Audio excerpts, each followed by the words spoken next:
என்னாச்சு? நீங்க சொன்னது கரெக்ட் தாமா. அந்த ராணி ஜான்சி கிட்ட தான் பேசிட்டு இருக்கா. அவங்க கூட எனக்கு அப்பான்னு ஒரு வேஸ்ட் இருக்கு. அவரும் அவங்க கூட தான் இருக்காரு. இப்ப நம்ம என்னமா பண்றது? அத்தை, இப்ப என்ன பண்ணலாம்? வேற என்ன பண்றது? பேசாம அவங்களா வந்து நம்மள அரெஸ்ட் பண்றதுக்கு முன்னாடி நாமளா தப்ப ஒத்துக்கிட்டு சரண்டர் ஆயிட்டா கொஞ்சம் தண்டனையாவது குறையும். மண்டையில ஏதாவது இருக்கா? அக்கா, வேற என்னக்கா பண்றது? ஏதாவது பண்ணி நாம மாட்டாம இருக்கணும்ல.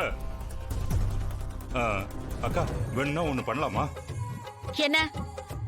இது மொத்தத்தையும் யாரோ கம்ப்யூட்டர்ல கிராபிக்ஸ் பண்ணி அதுல நம்ம மூஞ்சிய ஒட்ட வச்சிட்டாங்கன்னு சொல்லி ஜட்ஜியே கன்ஃபியூஸ் பண்ணி விட்டா எப்படி? ஷோ, வாயில ஏதாவது வந்துற போகுது. கொஞ்ச நேரம் அமைதியா யோசிக்க விடுங்க. ஆமாங்கா, இன்னைக்கு இருக்கிற அட்வான்ஸ் லெவல்ல எது உண்மை எது பொய்ன்னு ஈஸியா கண்டுபிடிச்சிருவாங்கல்ல. வேற வழியே இல்ல. பேசாம எங்களுக்கு சாகர வரைக்கும் தூக்குல போடுற தண்டனை கொடுக்காம ஆயுள் தண்டனை கைதியா உள்ள வைங்க ஜட்ஜையான்னு அவர்கிட்ட மன்றாடி கேட்போம். அப்பதான் சத்தம் போடாம போயிட்டு சீக்கிரம் வந்துடலாம். சும்மா இருங்க சித்தப்பா. எதுக்காக நம்ம உள்ள போனோம்? ஏதாவது செஞ்சு அந்த ஆதாரத்தை எல்லாம் எப்படி நம்ம கைக்கு கொண்டு வருது அப்படிங்கறத யோசிங்க. இத பாருங்க, நீங்க பயப்படுறது மட்டும் இல்லாம தேவையில்லாம எங்களையும் பயமுறுத்தி கன்ஃபியூஸ் பண்ணாதீங்க.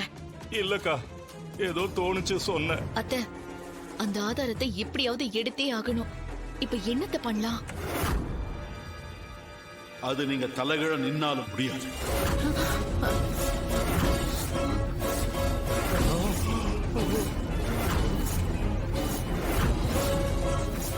ஐயோ, கிழவனுக்கு தெரிஞ்சிடுச்சு போல இருக்கு.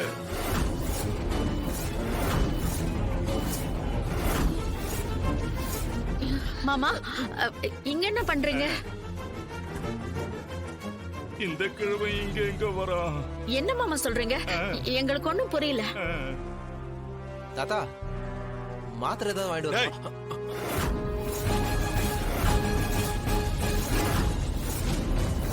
ஐயோ, கிழவன் நிக்கிற போசே சரியில்லையே.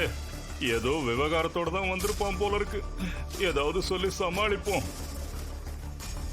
மாமா, வளர்மதி கிட்ட சொல்லி உங்களுக்கு சூடா ஒரு டிகிரி காஃபி போட்டு தர சொல்லுமா? ஷட் அப் மாப்ள, ஷட் அப்.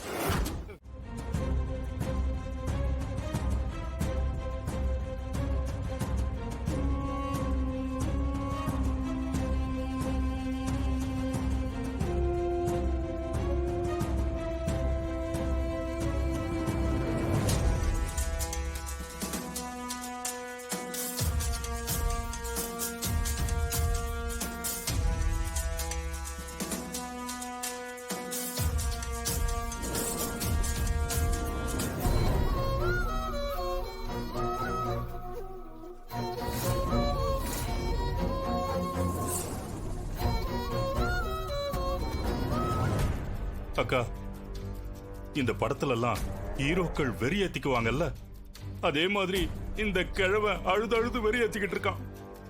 இதெல்லாம் பார்க்கும்போது எனக்கு ரொம்ப பயமா இருக்குக்கா. வாய முடுங்க. ஏற்கனவே பயந்துட்டு இருக்கும் போது இப்படி நீங்க இன்னும் பயம்படுத்திட்டு இருக்காதீங்க. மா, நேத்ரா ஏதாவது பண்ணுவான்னு சொன்னீங்க. இப்ப வரைக்குமே நேத்ரா ஒண்ணுமே பண்ணலையுமா? அதுதான் மனோ, எனக்கும் புரியல. அவ உடனே ஏதாவது பண்றேன்னு சொன்னா, ஆனா இங்க எதுவும் நடக்கிற மாதிரி தெரியல.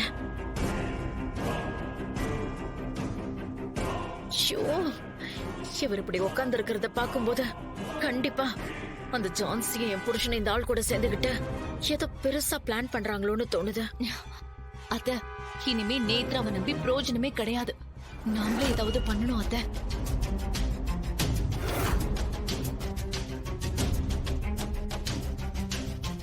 Sir,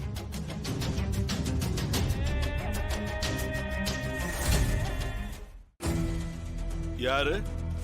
mister Deivanayagam. நான் தான். உள்ள வாங்க.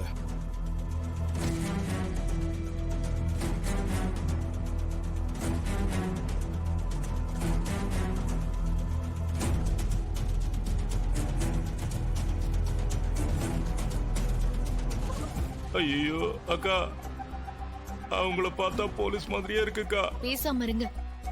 வாயை மூடுங்க தம்பி. ஏன் எப்ப பார்த்தாலும் ஏதாவது உளறிக்கிட்டே இருக்கீங்க? ஐயோ இல்லக்கா.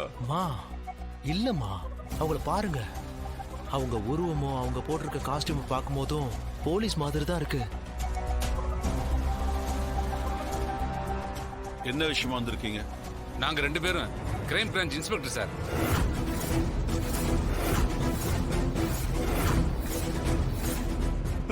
நான் தான் சொன்னேன்ல.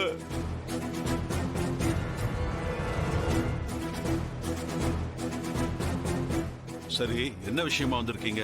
உங்க பேத்தி பொம்மி கொலை செய்யப்பட்டாங்கல்ல, அது சம்பந்தமா பேச வந்திருக்கோம் சார்.